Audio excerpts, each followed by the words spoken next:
It should be noted as well, we ran top down the entire time. Anybody with any sense rallying a roadster is going to have the top down. That's just, duh, how it is.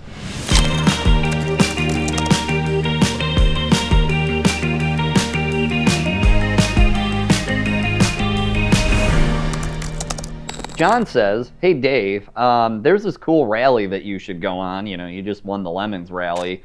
You should do this. It's called the Round Headlamp Rally 1000. Go for it. And I'm like, I mean, don't threaten me with a good time. I went and looked it up. The rules basically were round headlamps not even required, just a nice classic car rally. I think at the time they were like be older than 1990 and 1,000 miles in 2 days. Well, that sounds great. I had just gotten my 1990 Chrysler's TC by Maserati on the road, and it had not even yet done Lemons. So I thought it would be a great idea to take that. I had a couple other old vintage cars, but I was like, you know what, no, I think the TC will be a great idea. It's comfy, it's got square headlamps, blah, blah, blah. I mentioned it to Dan, and he said, no, that's totally fine. You should bring the TC. We'll love to see it. 2 days before the rally, I lost one of the cylinders due to ignition problems and didn't have time to figure it out. So I did the sensible thing and said, maybe I should just bring my most round headlamp car that I own,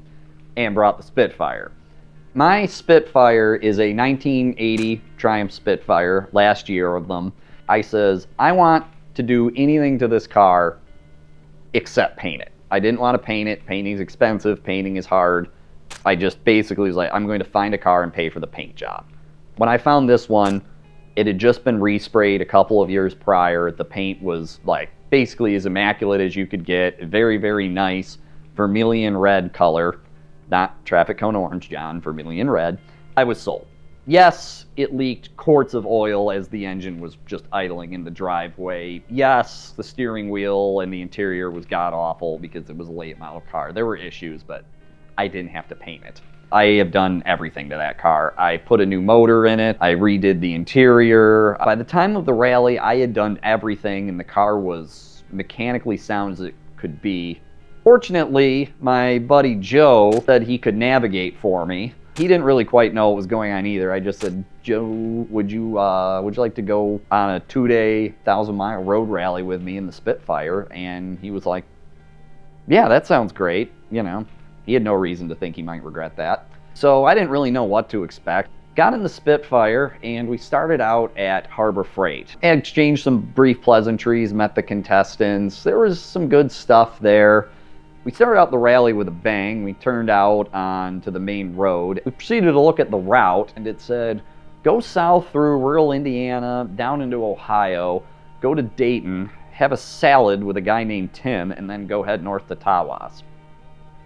Okay, I've done Lemons before. This isn't really anything unusual to me, so let's do this. You know, give me checkpoints, we'll travel. The morning went really well, I would say. We saw a couple of our competitors. We made a bunch of jokes about, you know, how our main opposition was German and we were in a British car. Got to Dayton, realized that I'm a try-hard with rallies, so if there's a checkpoint, I'm going to try and hit it. So some other people were like, Bicycle Museum of America, why would we go to that? That sounds silly. I'm like, well, of course we're going to the Bicycle Museum. Of course we're going to go to this odd thing. That's just what you do on these. Went to the burger bar that had the salads at it, and fortunately, you could also order a burger, but I did consume a salad. I wouldn't say it was a fantastic salad. It wasn't a terrible salad. I just figured they want us to be healthy, so I'll snack a salad. And one of the checkpoints was get a picture with a guy named Tim. And that's when I'm like, well, there's a couple of Tims I know at work. I'm sure we can find some gas station clerk named Tim. It shouldn't be that hard. And then that was when I heard one of the organizers talk to a gentleman at the bar named Tim. And then I was just like, oh, this is the Tim we need to talk to. So I kind of like sneaky bought a growler for, you know, to consume later, and was like, hey, Tim, right? Nice to meet you. Mind if we just get a little picture? And, you know, we kind of did that on the sly. I forget how many people actually did that themselves, but that was like 30 points. That would come in handy later. And then we just headed north. I think the plan originally was to camp in Tawas somewhere, but looking at the time, nobody was getting there until about like 11 o'clock at least. Fortunately, we were just like, yeah, we'll stay at a hotel. One of the challenges was you had to like take a picture of police lights in your rearview mirror. So fortunately, we were just able to take pictures of like some cops having people pulled over. Some other cars actually did get pulled over, so there's multiple ways to get points on these things, as you know. We ended up getting to Tawas at like 11 o'clock, and much to our, I guess, lack of surprise, everybody was at the hotel. No one was setting up a tent at 11 o'clock. And at that point, it really wasn't clear like who was quote unquote winning, what people had done. We were all new to this. And then I think in the morning was when we were going over like who had higher scores and who did what, was when it started to sink into people like, oh, there's serious players in this. And mainly it was us, the white E30, and then the Porsche were the ones that really decided to make it a competition.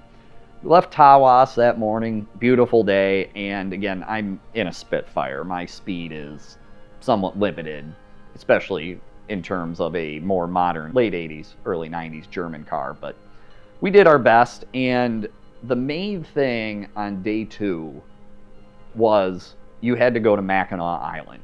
That was over 100 points, I think. It was a make it or break it. You have to go there. So this is where I cannot speak highly enough of the navigational skills of Joe Whitmer.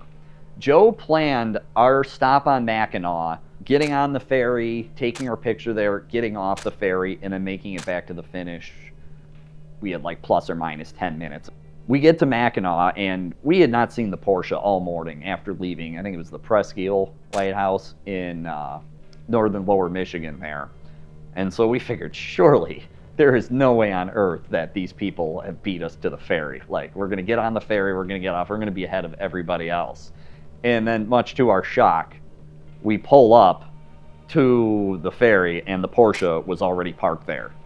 That just blew our minds at that point. We're like, how did these people teleport here? This is, oh wow, this is really on. And get on the ferry, get over, take our picture, and it's like, well, we're out here, like, you know, Joe, what if we spent another half hour on this ferry? What if we did this? What if we did that? And he just flat out looked at me and goes, Dave, if we don't get on that boat right now, we're going to lose.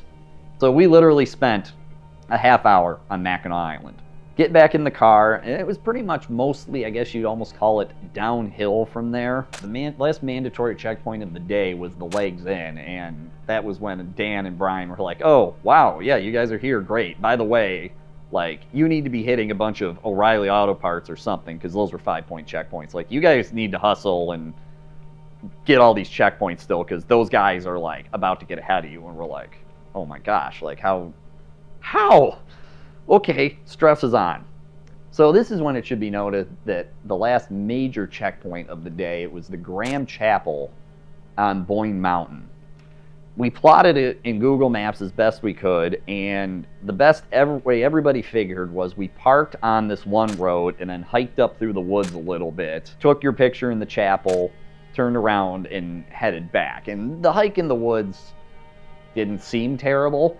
And at that point, we had already been asked to cross the Mackinac Bridge and climb Castle Rock, so I was just like, well, these organizers are clearly health nuts, so they just want to give us our exercise. There's nothing unusual about this. We'll do what we have to do.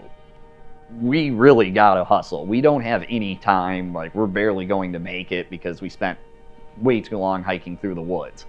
We hit one gas station. We choreographed it all ahead of time. I says, Joe, what's going to happen is I'm going to shut the car off, pop the hood open, run in and use the bathroom. As I'm doing that, you're going to go run in, buy the cheapest, like, thickest oil that you can to pour in, because I know the car is low on oil. You're just going to go in, grab the thickest oil you can, grab whatever snacks you can, pour that in. I'm going to hit the bathroom, get back in the car. We're just going to just go as quick as possible. We don't have time. Yeah, it was ridiculous, this stop we did. Quickest fuel stop I've ever had. We made it to the finish, I want to say, within the 10 to 15 minutes to spare that Joe said we would. And fortunately, we ended up winning, which was really cool. You know, first time doing this rally, having no idea what to do. My only experience being the Lemons Rally. We just ended up winning the thing, which, due to how close it was, I am convinced is because we hit the bicycle museum and we got our picture with Tim. You cannot skip checkpoints on a rally. So there are some tips and tricks to a successful rally Spitfire. I would say the overdrive and the heated seats were absolutely crucial. So it should be noted as well, we ran top down the entire time. It's not an official rule. They definitely did not say that you needed to do that, but anybody with any sense rallying a roadster is going to have the top down. It's just duh how it is.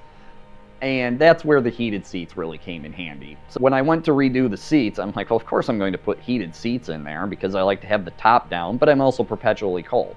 Literally everybody was like, why would you put heated seats in a Spitfire? That sounds completely unnecessary. And I'm like, you don't want to like drive around in a t-shirt and have your back warm? I mean, I do, but heated seats in an old roadster is a great idea.